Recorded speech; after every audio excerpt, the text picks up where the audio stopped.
ইউটিউবে প্রত্যেক দিন কিন্তু শত শত চ্যানেল কিন্তু খোলা হচ্ছে, কিন্তু 6 মাস 1 বছর পর কারা সফল হচ্ছে? ওই শত শত লোক কোনদিনও না, হাতে গোনা কয়েকজন কিন্তু সফল হচ্ছে, বাকিগুলো কিন্তু সব ব্যর্থ। তো এগুলো ব্যর্থ কেন হলো? এবং বাকি যে হাতে গোনা কয়েকজন, তারাই কেন সফল হলো? তো যারা সফল হয়েছে তারা ইউটিউবের অ্যালগরিদম বুঝতে পেরেছে যে আসলে একটি নতুন চ্যানেল খোলার পর কিভাবে ভিডিওগুলো র্যাঙ্ক করাতে হয়, কিভাবে চ্যানেলটা গ্রো করাতে হয়, কিভাবে কাজ করতে হয়, তারা এগুলো জানে এবং জেনে শুনে তারা কাজ করেছে। তারপরে তারা 6 মাস 1 বছর বা 2 বছর পরে তারা একটা ভালো ফলাফল পেয়েছে। আর যারা শুধুমাত্র ইউটিউবে হুট করে আসছে, মানে যা মন চায় তার ভিডিও আপলোড করেছে, 400 500 1000 ভিডিও আপলোড করেছে, কিন্তু দিন শেষে তাদের ভিডিওগুলি গ্রো করেনি, ফলাফল স্বরূপ তাদের ইউটিউবে ব্যর্থতা।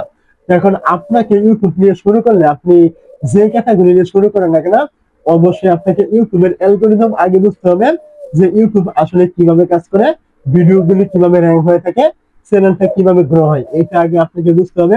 তারপর ইউটিউব আপনাকে নিয়মিত ভিডিও আপলোড করতে হবে। তো এইগুলো বোঝার জন্য আপনাকে বেশি কিছু করতে হবে না। আপনি প্রথমে চলে আসবেন, আপনার ওয়াইটি স্টুডিও থাকবে এইখানে। তো যখন আপনি এখান থেকে ওয়াইটি স্টুডিও চলে আসবেন, এইখান থেকে একদম কর্নারে আপনি দেখতে পাবেন অ্যানালাইসিস নামে একটা অপশন এখানে থাকবে, আপনি এইখানে ক্লিক করবেন। যখন আপনি এখান থেকে অ্যানালাইসিসে ক্লিক করবেন, এইখান থেকে আপনি দেখতে পাবেন আপনার ওভারভিউ নামে একটা অপশন কিন্তু এখান থেকে দেওয়া থাকবে। তো ওভারভিউতে আপনি যখন এখান থেকে ক্লিক করবেন, এইখান থেকে আপনি দেখতে পাবেন এই যে আপনার ভিউজ নামে একটা অপশন এখান থেকে দেখতে পাবেন। আপনি প্রথমে এই জায়গায় একটা ক্লিক করবেন। যখন আপনি এই ভিউজ এর উপরে ক্লিক করবেন, এইখানে আপনার এরকম ইন্টারভিউ চলে আসবে এবং আপনি এখান থেকে একটু নিচের দিকে চলে আসবেন। যখন আপনি এখান থেকে একটু নিচের দিকে আসবেন, এইখান থেকে আপনি দেখতে পাবেন এই যে টপ কন্টেন্ট, এবং নিচে আপনাকে এখানে বেশ কিছু ভিডিও কিন্তু দেওয়া হয়েছে। এই যে ভিডিওগুলো আপনাকে দেওয়া হয়েছে, এই প্রত্যেকটা ভিডিও থেকে কিন্তু আপনার সব থেকে বেশি পরিমাণ ভিউজ কিন্তু আছে আপনার চ্যানেলে। প্রত্যেক দিন, প্রত্যেক সপ্তাহ, প্রত্যেক মাসে এই ভিডিওগুলো থেকে কিন্তু ভিউজ আছে, ওয়াচ টাইম আছে, সাবস্ক্রাইবার, সবকিছু আপনার এইখান থেকে আছে। এখন আপনার করণীয় হলো এখান থেকে, যেহেতু এই ভিডিওগুলি আপনার সব থেকে ভালো পরিমাণ পারফরমেন্স করেছে, সেহেতু আপনার কাজ হলো এখান থেকে এই টাইপের ভিডিও তৈরি করা, এবং কি যদি আপনি পারেন এই ভিডিওগুলো আবার নতুন করে রিপিট করবেন।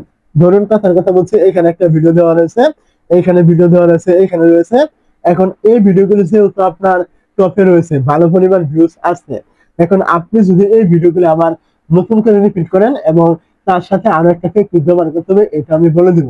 তো যদি আপনি এইগুলো নতুন করে রিপিট করেন, তৈরি করেন, তাহলে অবশ্যই এই ভিডিওগুলির মতোই আবার আপনার এই ভিডিওগুলি কিন্তু ভিউজ আসবে এবং কি ভালো পরিমাণ পারফরমেন্স কিন্তু করবে। এটা কিন্তু স্বাভাবিক, এরকমটা কিন্তু হয়ে থাকে, আমি এটা নিজে করেছি, আপনি এটা এখান থেকে করে দেখবেন। তো আমি আরেকটা টেকনিকের কথা বলেছিলাম, তার জন্য আপনাকে কি করতে হবে, এইখান থেকে আপনি দেখতে পাবেন ভিডিওটা আপনার থাকবে। আপনি যে ভিডিওটা তৈরি করেছেন, মানে তৈরি করবেন, আপনি ভাবছেন এই ভিডিওটা আপনি তৈরি করবেন, আপনি কি করবেন, এই ভিডিওর উপরে একটা ক্লিক করবেন। যখন আপনি এইখানে ক্লিক করবেন, এইখান থেকে দেখতে পাবেন রিচ নামে একটা অপশন, আপনি কি করবেন, এই রিচে একটা ক্লিক করবেন। তো নিচে ক্লিক করার পর এখান থেকে আপনি একটু নিচের দিকে চলে আসবেন। নিচের দিকে চলে আসার পর এখান থেকে দেখতে পাবেন ইউটিউব সার্চ টার্মস নামে একটা অপশন, আপনি এখানে ক্লিক করবেন। এই জায়গায় ক্লিক করার পর এখান থেকে আপনি দেখতে পাবেন এই যে ভিডিওটা আপনি ক্লিক করলেন, এখানে এই কিওয়ার্ড গুলি সার্চ করে কিন্তু আপনার এই ভিডিওটা খুঁজে পাচ্ছে, এবং এইটার কারণে কিন্তু আপনার ভিডিওটা র্যাঙ্কে আছে, টপে আছে। মানে যে কেউ ইউটিউবে সার্চ করলেই আপনার ভিডিওটা কিন্তু খুঁজে পাচ্ছে। এখন আপনি যেহেতু এই ভিডিওটা আবার নতুন করে তৈরি করবেন ভাবছেন, সেহেতু আপনার কাজ হলো এই কিওয়ার্ড গুলো আপনি এখান থেকে নিয়ে নেবেন, স্ক্রিনশট করে নিয়ে নেবেন। নেওয়ার পর আপনি কি করবেন, এই যে কিওয়ার্ড গুলো আপনি যে এই টপিকটা আবার নতুন করে তৈরি করছেন, এই যে ট্যাগ, টাইটেল, ডেসক্রিপশন, এখানে আপনি সঠিকভাবে এইগুলো ব্যবহার করবেন। তাহলে যেহেতু আপনার এই ভিডিওটা এই কিওয়ার্ড গুলো লিখে সার্চ করে খুঁজে পাচ্ছে, ভিউ সার্চে র্যাঙ্ক করেছে, সেহেতু আপনি এই কিওয়ার্ড গুলো দেওয়ার কারণে কিন্তু আপনার পরবর্তী যে এই টপিকটা আপনি আবারও নতুন করে তৈরি করবেন, অবশ্যই আপনার এই ভিডিওটা কিন্তু আমারও ওই বাকিগুলোর মতো কিন্তু র্যাঙ্ক করবে, এটা কিন্তু স্বাভাবিক। তো অবশ্যই আমি কি বলতে চেয়েছি আপনি এখান থেকে বুঝতে পেরেছেন। তো এইখান থেকে আপনার যে কয়টা ভিডিও এখান থেকে আপনি পাবেন, প্রত্যেকটা ভিডিও আপনি এখান থেকে নতুন করে তৈরি করবেন, এবং এই ভিডিওগুলোর ভিতরে গিয়ে যে কিওয়ার্ড গুলো আপনি পাবেন, ওইটা আপনি যে নতুন ভিডিওটা তৈরি করছেন ওই টপিকের ওইখানে আপনি দিয়ে দিবেন। অবশ্যই আপনার ভিডিওগুলি 100% র্যাঙ্ক করবে, আপনার চ্যানেলটাও গ্রো করতে পারবেন। যদি আপনার চ্যানেলটা নতুন হয়ে থাকে, অবশ্যই আপনাকে এই টেকনিকটা অবলম্বন করতে হবে, অবশ্যই আপনি ভালো একটা ফলাফল পাবেন।